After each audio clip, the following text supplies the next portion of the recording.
saya Teacher Atifa dan saya merupakan Apple Learning Coach anda. Saya juga merupakan guru pakar Johari Digital Apple dalam daerah Tawau. Pada hari ini saya akan mengajar anda mengenai tingkatkan produktiviti menggunakan iPad Siri 1 DIY Digital Planner. Jom kita mula. Baiklah, mula-mula cikgu kena tekan Safari. Okey, dan cikgu kena type di URL tu Happy Downloads Free Digital Planner, yang tu. Dan kemudian cikgu kena tekan yang paling pertama tu, Free Digital Planner for 2025. Dan kemudian cikgu scroll dan cari PDF Planner Monday. Okey, Monday sebab dia bermula dengan hari Isnin. Dan kemudian cikgu tekan share icon yang ditunjuk tu dan pergi ke save to files. Okey, dan kemudian cikgu type lah planner 2025 kah atau apa-apa kah, and then tekan save. Dan kemudian buka files dan cari planner yang tadi yang cikgu sudah save, dan ini dia. Okey, dan planner ni cikgu, yang ini cikgu boleh tekan markup lah. Markup ni ikon, dia adalah ikon yang dia punya kegunaan adalah untuk melukis lah. Melukis, kita boleh padam, kita boleh warna. Dan planner ni yang saya suka, dia ada monthly punya planner, weekly planner. Jadi cikgu boleh tengok di sini memang banyak pages cikgu boleh explore.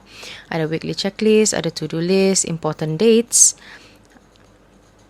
Dan cikgu boleh scroll-scroll lah. Ni pun ada reading tracker, monthly finances. Jadi mood tracker pun ada, challenge tracker pun ada. Jadi planner ni macam all in one lah.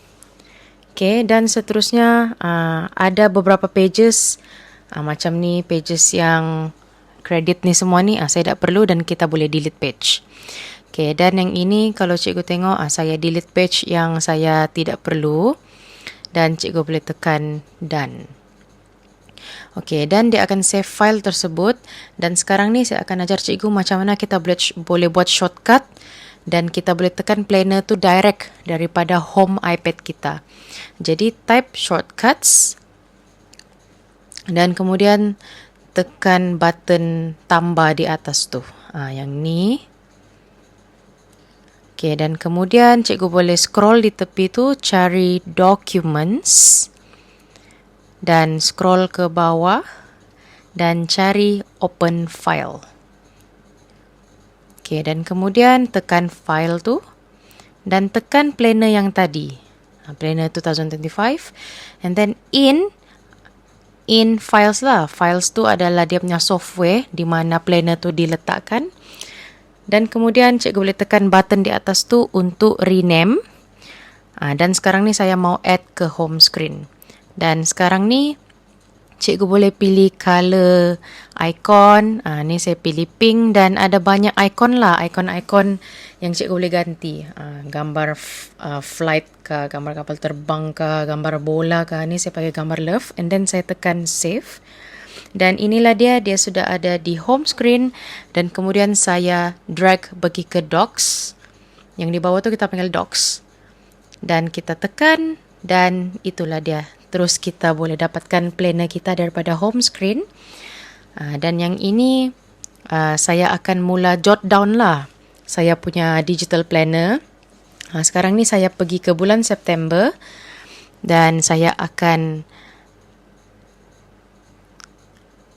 taggingkan tarikh ni adalah tarikh kita bercuti.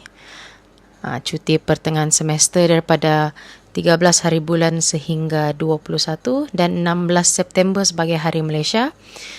Dan seterusnya, ni saya delete yang saya tidak perlulah. Dan seterusnya saya pergi ke Ogos. Saya tag 31 Ogos sebagai Hari Kemerdekaan, tapi sebenarnya dia Hari Kebangsaan. Dan jangan lupa tekan done dan save lah planner tersebut. Jadi itulah cikgu cara-cara untuk kita buat digital planner dalam iPad. Tahniah, anda telah mempelajari sesuatu yang baru pada hari ini. Saya harap anda dapat mengaplikasikannya menggunakan iPad anda. Jumpa lagi pada siri yang akan datang. Bye!